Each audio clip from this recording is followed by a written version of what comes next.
조갑자 TV 시청자 여러분 안녕하십니까? 2020년 2월 15일 오후입니다. 이제 4.15 총선까지 딱 2달 남았습니다. 일수로는 이제 60일이 남은 거죠. 2월은 이번에 29일까지 있습니다. 자, 문재인 대통령에 대한 기억이 하나 있습니다. 2012년 12월 18일 대통령 선거에서 밤 한 10시쯤 박근혜 당시 대통령의 당선이 당시 대통령 후보의 당선이 확정적으로 되어가고 있을 때 문재인 후보가 패배를 시인하는 연설을 했습니다. 그 연설의 한 대목이 지금도 귀에 쟁쟁합니다. 뭐라고 했느냐? 세 번째 민주정부를 수립하는데 실패해서 아쉽다는 취지였습니다. 세 번째 민주정부라고 했습니다. 세 번째 민주정부라고요? 그러면 이명박은 민주정부 아닙니까? 김영삼은 아닙니까? 노태우는 아닙니까? 이승만은 민주정부 아니었어요. 투표로, 선거로, 공정한 선거로 정부가 출범하면 민주정부라고 봐야 되는 거 아니겠습니까? 그런데도 세 번째 민주정부라고 하더라고요. 그 아주 어려운, 본인으로서는 참 참기 어려운 위기의 순간에도 문재인 씨가 자신의 이념적 확신을 포기하지 않고 있구나라고 생각을 했습니다. 그럼 세 번째 민주정부는 누구겠습니까? 바로 김대중, 노무현, 문재인이라고 지금도 생각하고 있습니다. 그러면 김대중, 노무현, 문재인이 진짜 민주주의자입니까? 아니죠. 한국에서 진짜 민주주의를 하려면은 제일 중요한 게 공산당과 싸워야 합니다.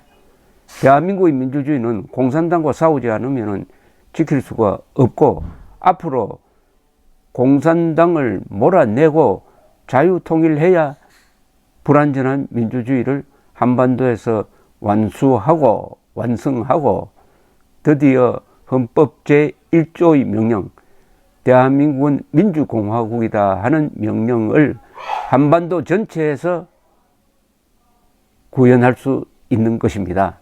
그러니까 한국에서 민주주의자라고 스스로 자임하려면은 공산당과 싸운 이력서를 내보내야 합니다. 성적표를 보여줘야 합니다. 공산당과 싸우지 않고 오히려 공산당에 끌려가면서 민주투사 또는 민주주의라고 자칭하는 사람은 거짓말쟁입니다. 거짓말쟁입니다. 김대중이 공산당과 싸운 경력이 있습니까? 노무현이 공산당과 싸운 경력이 있습니까? 문재인이 공산당과 싸운 경력이 있습니까? 없잖아요. 그러면 민주투사라고 하면 안 되죠. 한국의 민주주의는 반공 자유민주주의입니다. 자유민주주의로만으로도 부족합니다. 우리가 저 남태평양의 어느 피지나 무슨 통가 같은 나라라면은 반공 빼고도 괜찮아요. 그러나 한반도에서는 공산주의와 싸워야만 자유와 민주를 지킬 수 있으므로 반공자유민주주의라고 해야 합니다. 그런데 요새 문재인 정권이 하고 있는 일을 보면은 민주주의가 아닌데 이걸 뭐라고 부를 거냐? 뭐라고 부를 거냐? 이 민주주의는 도대체 뭐냐? 북한식 인민민주주의냐? 아니면 민중민주주의냐? 절대 자유민주주의는 아닙니다. 그런데 오늘 조선일보 사설이 아주 흥미로운 말을 하나 만들어냈군요. 사설 제목이 마음에 안 들면 날리고 고발하고 장악하는 운동권 문주주의라고 했습니다. 문주주의.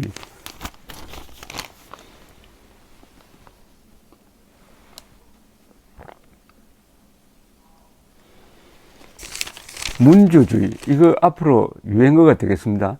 민주주의가 아니고 문주주의, 즉 문재인주의랍니다. 문재인 중심으로 돌아가는 문재인이가 민주주의라고 하면 그게 민주주의고, 문재인이가 민주주의 아니라고 하면 민주주의가 아니고, 사람이 먼저다가 아니고 문재인이 먼저다는 겁니다. 문재인이 먼저다. 사람이 먼저다는 말은 정확하게 해석해야 된다는 거예요. 이 사람들은 우리 편 사람이 먼저다. 근데 이 말귀를 못 알아들었다고 보는 사람이 윤석열 총장입니다. 윤석열 총장에게 취임할 때 임명장을 주면서 문 대통령이 뭐라고 했습니까? 사안관력을 수사를 해야 됩니다. 그래야 검찰이 개혁되는 겁니다. 그러면은 국민의 신뢰를 얻습니다라고 했어요. 사안권력을 수사를 하니까 당장 어떤 압박이 들어옵니까? 윤석열은 손봐야 된다. 왜냐? 사안권력을 수사를 하라고 하면은 자연히 윤석열 총장은 죽은 권력을 수사하라고 말귀를 알아들어야 될 텐데, 이 사람이 큰 실수는 아니죠, 사실은. 문 쪽에서 봤을 때 실수는 곧대로 산 권력을 수사했다는 겁니다. 문재인의 모든 말은, 문재인 정권 소속의 모든 사람들 말은 거꾸로 해석을 하는 게 거의 맞습니다. 거꾸로. 왜냐하면 이들은 계급투쟁론자이므로 단어를 쓸 때 우리와 같은 뜻으로 쓰지 않습니다. 문재인이 말하는 평화는 그게 굴종을 말하는 겁니다. 문재인이 말하는 민족은 민족 반역을 의미하는 겁니다. 문재인이 말하는 민주는 독재를 말하는 겁니다. 독재. 문재인이 말하는 인권은 인권 말살을 의미하는 거죠. 그러니까 이 민주주의는 문주주의라고 하는 게 맞겠네요. 역시 문재인이 먼저다. 우리 편이 먼저다. 근데 왜 문주주의라고 불러야 되느냐에 대해서 사설이 정리를 잘했어요. 오늘 이 사설은 오늘날의 한국 상황을 A4 용지 하나로 딱 요약한 겁니다. 여러분들 이 사설을 카피를 해가지고 한번 읽고 많이 돌려주시기 바랍니다. 역시 요약이 중요합니다. 요새 워낙 복잡한 세상이고 정보가 넘쳐나니까 그걸 다 흡수하려고 하다가는 머리가 빠개지고 오히려 쓰레기처럼 정리되지 않는 정보만 들어갑니다. 이럴 때는 정선된 정보가 필요합니다. 그런 점에서 조선일보 사설을 권합니다. 대충 제가 한번 읽어 드릴게요. 민주당이 신문에 게재된 비판 칼럼 필자와 해당 언론사를 선거법 위반 혐의로 고발했다. 여론의 질타를 막고 취소했다. 민주당만 빼고라는 제목의 이 칼럼은 문재인 정권이 국민의 열망보다 정권 이해에 골몰을 하고 있다고 비판하면서 총선에서 민주당에 경고를 보내자는 내용이다. 한국당에 표를 주자는 것도 아니다. 그런데 민주당은 반론 요청이나 언론 중재 절차조차 무시하고 곧바로 검찰에 고발부터 했다. 겁을 줘 이런 이견 표명 자체를 봉쇄하려는 것이다. 진보 진영에서도 민주당은 파시스트냐는 비난이 쏟아지고 다른 논객들이 나도 고발하라고 맞서자 마지못해 고발을 취소했지만 사과 한마디 하지 않았다. 이 일은 일과성 해프닝이 아니다. 이 정권 사람들이 속이 드러나 있다. 입만 열면 민주화 운동 경력을 내세워 정의, 공정을 독점한 것처럼 하는 이 정권은 독재 국가에서나 있을 법한 일을 거리낌 없이 한다. 권력을 잡은 뒤 가장 먼저 한 일이 노조를 앞세워 방송을 장악한 것이다. 몇천 원 김밥값까지 문제 삼는 수법을 사용했다.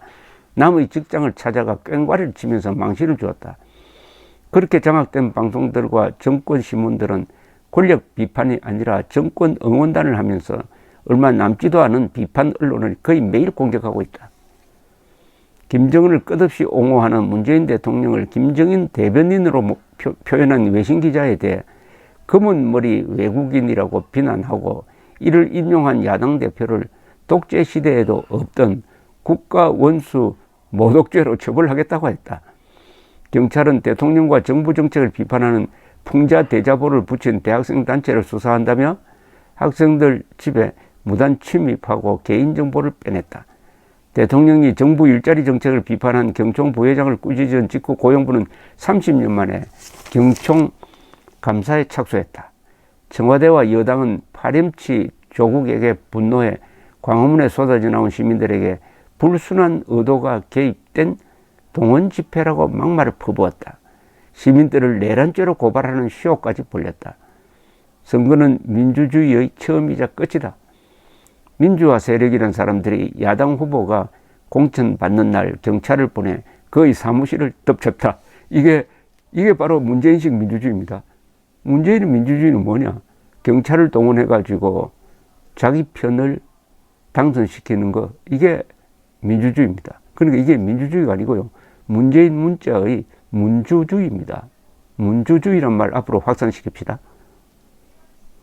그런 사람들이 정부 여당의 실정을 비판한 글에 대해 선거법 위반이라고 큰소리친다.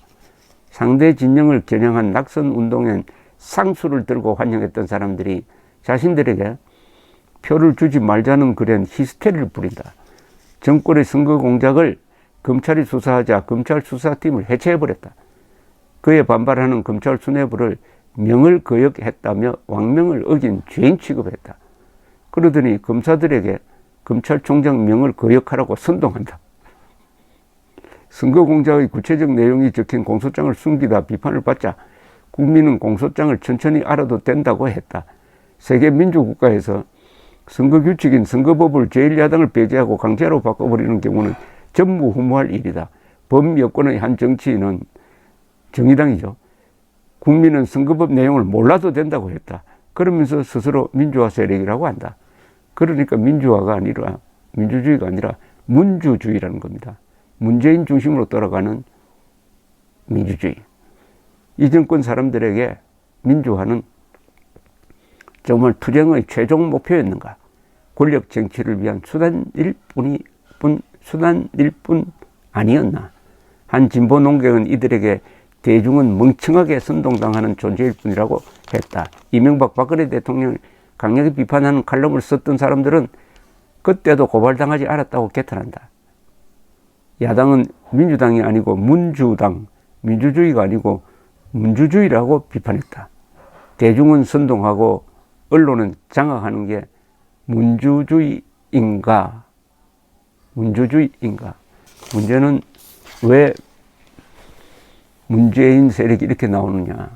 정권이 바뀌면은 감옥에 간다는 공포심에 지금 질려가지고 이런 무리수를 던지고 있습니다. 그러면 감옥 갈 짓을 안 하고 한 데 대해서는 용서를 받아야죠. 감사합니다.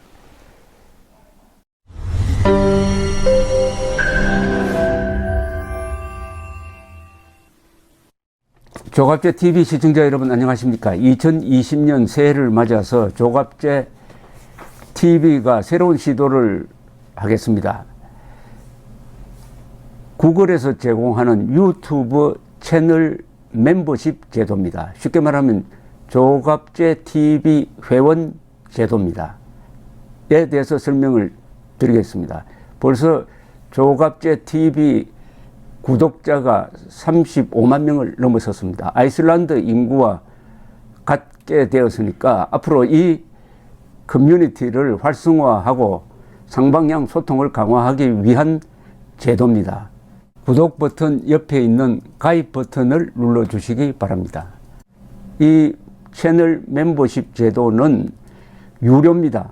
유료인데 등급을 세 등급으로 나누어서 특혜를 드리는데 구별이 있습니다. 조갑제 TV 첫째 친구, 월 12,000원 내시는 분들을 친구라고 부르기로 했습니다. 이분들에게는 회원 전용 동영상을 제공을 합니다. 별명을 조갑제가 답한다라고 했습니다. 논란이 되는 사실 등에 대해서 저에게 질문을 해주시면은 제가 성실하게 답을 하는 동영상입니다. 그 다음 등급이 동지입니다. 동지는 월 3만 원 내시는 분입니다. 동영상을 선공개하는 혜택을 추가하기로 했습니다. 앞에 회원 전용 동영상은 기본적으로 받으시는 것이고 동영상 선공개, 미리 궁금한 동영상을 보실 수 있도록 하겠습니다. 세 번째가 월 6만 원 내시는 분들을 전우라고 이름을 붙였습니다. 이분들에게는 친구, 동지들이 누리는 혜택 플러스 이 전우에 가입하신 분들의 성함을 물론 필명이겠죠. 언급을 하고 조갑제의 교양 강좌 동영상을 보실 수 있도록 하겠습니다. 단연간의 취재 경험을 토대로 한국 현대사의 비화라든지 세계사 산책, 여행 가이드 등 깊이 있는 정보를 제공하도록 하겠습니다. 그리고 친구, 동지, 전우 분들에게는 배지가 제공됩니다. 여러분들의 성함 옆에 붙어서 색깔이 바뀝니다. 한 달, 두 달, 6달 이런 식으로 회비를 내는 기간에 따라서 색깔이 바뀌는 디지털 배지를 제공해 드립니다.